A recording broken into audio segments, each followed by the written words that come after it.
Hello there, and welcome to a little bit of an addendum video to the dev diary that I put out a little while ago.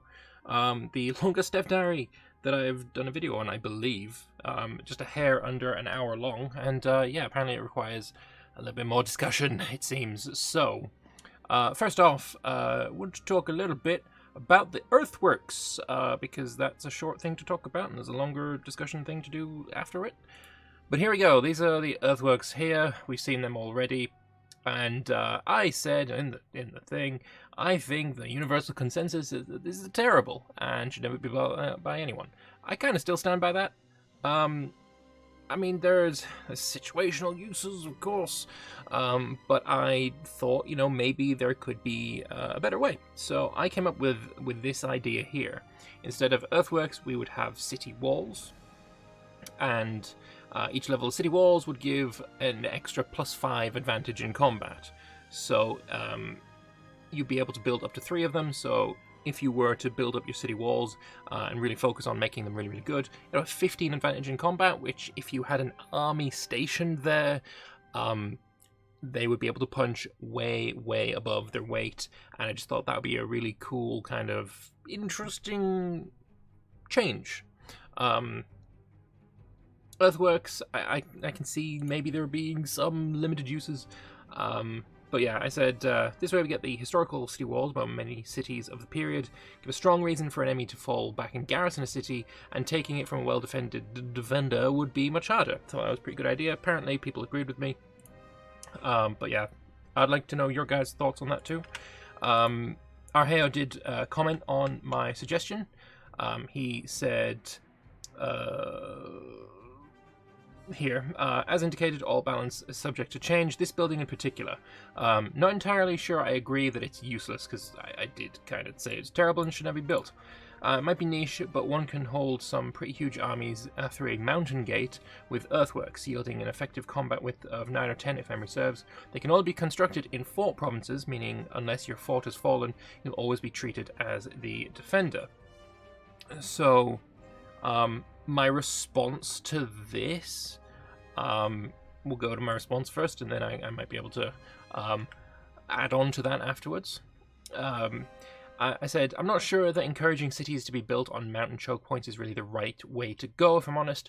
I mean, I know they already are through cities being, the only territories capable of building multiple fort levels, but I don't know how much I really like that. And I will stand by that. I think if you've got somewhere like the Cilician Gates, these mountain passes, they did not have cities sitting there, and I think it does highlight another issue that the game has with forts. I think there really might need to be some kind of fortification, city walls, kind of change coming in the future. These hot gates, for example, they maybe should count as fortified with like multiple fort levels, or maybe in settlements you should be able to maybe build more than a single fort level. I don't know really the solution to it, but I think encouraging people to build cities and spending the political influence to found a city in these very uncity-like locations is the wrong thing to encourage. I don't think that, for example, if we have a look in single player new game, probably should have opened this before, I don't think it is reasonable or a good idea that we're pushing people to build cities in these inhospitable mountain passes. I just don't think here is ever a good place for a city. If it wasn't a mountain pass, this would never be considered to be a good city location, because it's up in the mountains. That's just not where people liked to build cities. If you think of Armenia, they are the mountain area. They are the most mountain-like civilization that we have in the game right now. Maybe Atropatene, or yeah, maybe Atropatene, give them a run for their money. Like, all of their cities are in the valleys between the mountains. Sure, there's some on the hills, but even the ones that are on the hills, like, they're mostly at the foot of hills. And the hills, for example, that Rome was built on, I think 7 hills or whatever, I mean, those weren't like destructively huge amount of hills, like there were rolling hills. Like, think of Hobbiton from, Lord of the Rings. The cities are built in the valleys. They're not really built on mountains. They're not built in the mountain passes. If we have a look in Bactria, the cities are built in the valleys between the big old mountains. They're built, by rivers. They're not built high up in the passes. It makes no sense here.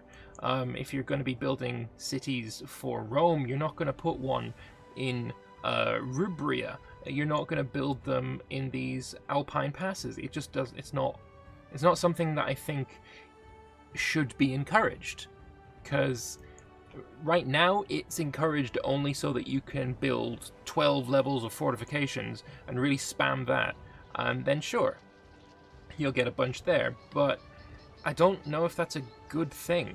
I mean, we do have one. Is that actually? No, that's just a bunch of rubble. I thought that looked like a city from far away. It's just a bunch of rubble. My point still stands. I don't think there is a single mountain city in the entire game. I might be wrong. There might be one that I haven't seen, but as far as I can tell, there are no mountain cities. No, shit. Totally found one. Thermos is the mountain city. Was it built high up in the mountains? I don't know. I don't know the historical nature of Thermos, but I can imagine them being in a valley instead of high up in the mountains. Maybe it is actually on this lake. Who knows? I don't know. Let me know if you agree with me or disagree with me on this point. I just don't think it's a good idea to encourage building in these passes. Yeah, that's where I stand on it. Let me know if you agree or not.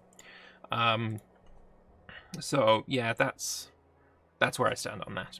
On to my other point, and that is the big rant that I had about aqueducts. My views on that have tempered somewhat by some of the comments that Arheo has written in here, and I'm going to go over those points and sort of give my final word on aqueducts and the mega city and such, because what I have learned since posting my video and reading the comments here, firstly, Arheo is really good at responding to people, so massive props to him. And if I was maybe too aggressive in my wording in the previous video, I want to maybe apologize for that. I don't intend to be aggressive or to be rude or mean in the way that I say things. It's just, like I said, this game is something I do have a passion for, and I think that if I see something that I don't like or that I think is wrong, then I will point it out. And sometimes maybe I get a bit heated in some of the discussions I have, but I do have the utmost respect for Arheo and the rest of the team, and I just want to make that clear. Alright, so firstly, we have a comment by Martok, this guy. I would have thought that capping the number of aqueducts would be a very sensible move, and yeah, I agree with that, and to a certain extent, I still agree with that. All of this discussion has tempered my view somewhat, but I still do think capping the number of aqueducts is still a good idea. Let's say 6, and the requirement to build them should be higher. They were monumental undertakings. Agreed, absolutely. Although, having said that, the requirement to build them, we have no idea what the requirement to build any of these buildings are. They could have rapidly changed all of the costs for everything. We don't know. So Arheo replies, I haven't covered building costs or time in this diary, but there will be changes coming in those too. On the subject of megacities, I'm not keen on them being optimal play, but I'm even less keen on arbitrary maximum capacity. While it might not render them impossible, the new building and civilization system is another step towards reducing how easy or sensible it is to produce them. So fair enough, taking him at his word, then sure, fine, great. Making them disincentivized through them not being the most efficient way would actually do it for me. I mean, sure, there's a part of me that is disliking the fact that it's possible to build these stupidly ahistorically sized megacities, and that's probably not going to go away. But if you disincentivize it by making it not the most optimal way to play, I'm never going to see it, so out of sight, out of mind, you know? So there's that. My own comment on it, which was a response to the dev diary itself. This makes me the big sad. I'm a fan of these changes, and I like the idea of limiting certain buildings, though I would argue that all buildings should be limited, maybe as a ratio. And I do still stand by what I said in the dev diary. I think it would be a very good system to have your pops demanding certain buildings. If you don't have those buildings, they get sad. If you have too many of those buildings, they become inefficient. I stand by that. I think that is a much more improved system. I think I would love to see that work. But I made that video after I commented on this, so you can sort of see where my thoughts kind of evolved over time. The meta strategy right now is just to spam aqueducts, and these changes really do nothing to address that. I'm wrong about this. The changes do something to address that, but they're not shown. Like, we didn't get any of the changes for the aqueduct in the dev diary. This is an assumption on my part that nothing has changed here, and I'm wrong about this. People are still going to just make these ahistorical abomination cities with 100 aqueducts pouring enough water in there to make Venice look like a desert. I think I made that exact same joke in the video itself. Aqueducts would fit beautifully into that 3 per city category, or maybe even X aqueducts per civilization level, just something to limit the absolute ridiculousness that is right now, and seemingly will still be encouraged. There is actually a comment that I haven't saved that is a response to this specifically that I do want to show here. This one. You know, what would be a fantastic idea, given the local civilization value is being more explicitly defined as a state of the new infrastructure and sanitation of any given location. This by Manst is where I got the idea for, you know, increasing the amount of aqueducts possible per civ level. I should have credited him in the original video. Apologies to Manst for not doing so. It is something that I read and thought, oh, it was a good idea, and then didn't intend to put in the original video, but then I I want to say this, and totally blanked on who it was that was actually responsible for coming up with the idea. But yeah, I still like this idea, and ideally this is what I would have implemented in the game. I still think that's the better idea. But yeah, moving on. So, Arheo does respond to me directly here, and he says, there have been additional changes to population capacity percent modifiers, which have rendered this pretty hard to achieve. Notably, technology itself provides reduced population capacity percentages. And to receive the invention modifiers to PopCap, you have to invest a considerable quantity of innovations to unlock the majority that were pretty much de facto available before, when you're spending in these results in points that you aren't spending elsewhere. Without innovations, I've been hard-pressed to get a metropolis above 300 points while cheating thoroughly and building only aqueducts. I don't see much value in entirely preventing this playstyle for those who wish to engage in it. The important thing is that engaging in it is now something entirely you actively build towards at the expense of other things. So I feel like this is a relatively good response. There are certain things that I'm not wholly on board with, but it's for the response to me here. Yeah, it does say here, I've been hard pressed to get a metropolis above 300 pops, while cheating is encouraging. But I also know that there are people that I play with, and especially on the Mol and Labe Discord, who are so much on a different level when it comes to really hyper-focusing in on a certain type of playstyle. They will be able to get this to work. They don't need to cheat. They will get it to 1,000 pops. No issues whatsoever. That's not to say that Arheo is bad at the game, but these guys are like hyper-focused on a certain type of playstyle.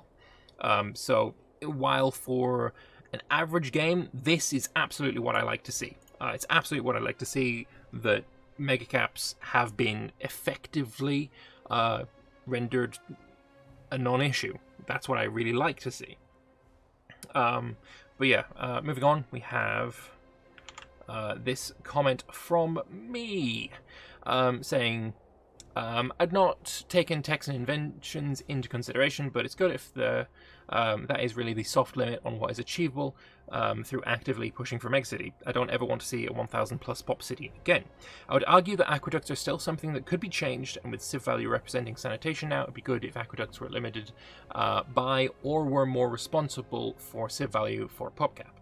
And this is where I stand here. I think that while, yes, it is good, the changes that are preventing megacities and aqueducts are, for the most part, fixed, I think that they should still be a limited building, because I really don't like the idea of having a Rome just surrounded by aqueducts, and they just become...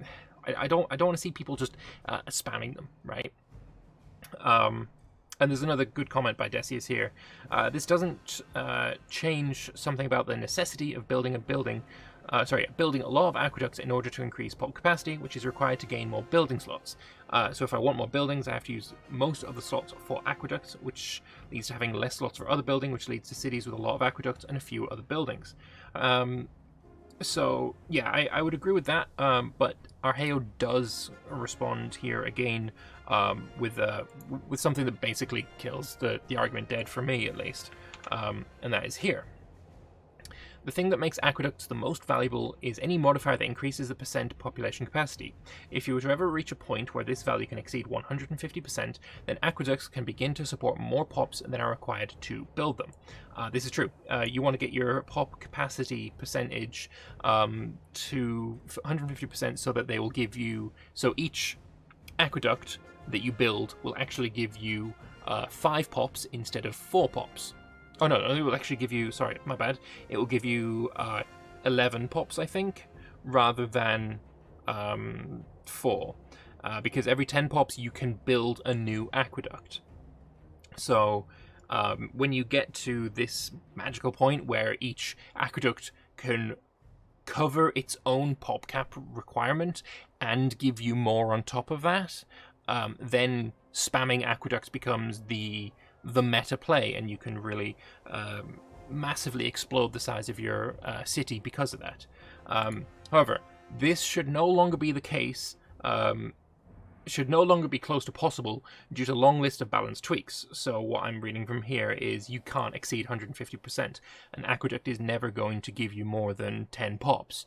If that is true, if aqueducts never give you more than 10 pops, I am totally fine. Aqueducts are fucking no longer an issue. So that would be really, really nice. They still do give enough population capacity so that it's probably worth building some of them. So that's why I'm still in favor of some kind of limit on them. But as for right now, this would be enough to kill the megacity strategy that I know of.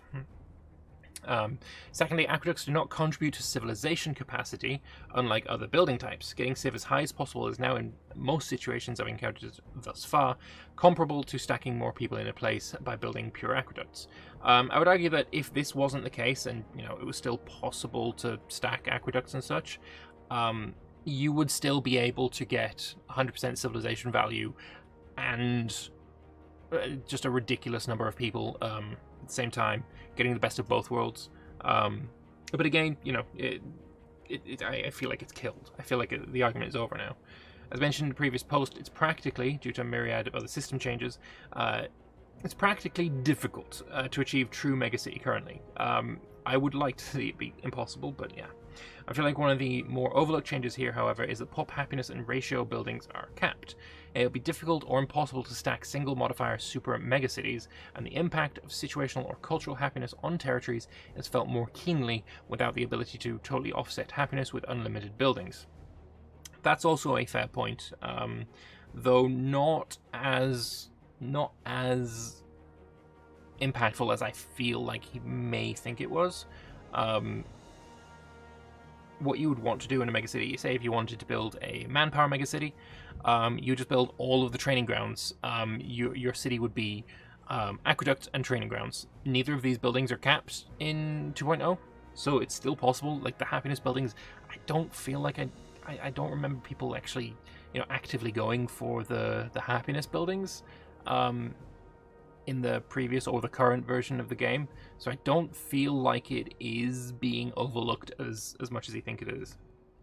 It's understandably easy to look at any system in a microcosm and feel like not enough has been changed, but do try and take into account the significant technology and invention pacing that acts as a gate to certain aspects of min-maxy playstyles. This is a fair point. We are just looking at it from a very focused point. We only know what we've been shown. And what is shown doesn't necessarily have to be, look, megacities are dead. Like, that would make a terrible dev diary for the vast majority of people. It would be completely up my alley, but for most people, they don't give a fuck. They don't give a shit. It doesn't affect them.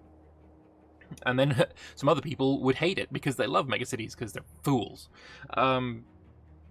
So yeah, and we are looking at it from a very specific point, and that we don't have all the information. That is absolutely a fact.